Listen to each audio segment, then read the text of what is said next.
যখন কেউ বলে তুমি কুৎসিত, তখন আরেমের কথাটা মনে পড়ে যায়। আরেম বলে নিজেকে ভালোবাসো। যখন কেউ বলে তোমাকে এত অপমান করার পরও তুমি কি কষ্ট পাও না, তখন জিনের কথা মনে পড়ে, তোমাকে জীবনে হাসি খুশি থাকা উচিত।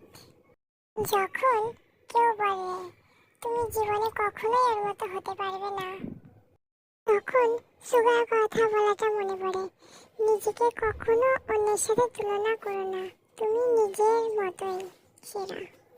যখন কেউ বলে হারিয়ে গেল তো, তখন জেহপের কথা মনে পড়ে, হারিয়ে না যাওয়া পর্যন্ত সেটির মূল্য তুমি কখনোই বুঝতে পারতে না। যখন কেউ বলে তুমি এটা কখনোই করতে পারবে না, ছেড়ে দাও, তখন জীবনের কথা বলাটা মনে পড়ে, এমন স্বপ্ন কখনোই ত্যাগ করো না যার জন্য তুমি প্রায় সারা জীবন তাড়া করেছো।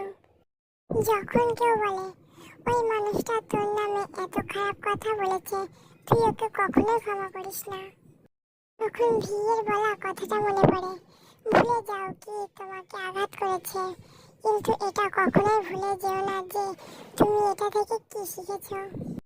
যখন কেউ বলে কয়েকজন তোমার নামে এত খারাপ কথা বলে তবুও তোমার শিক্ষা হয় না, তখন জাঙ্কুকের কথা মনে পড়ে, তোমার নামে কে কি বললো পরোয়া না করে নিজের মতো করে বাঁচো।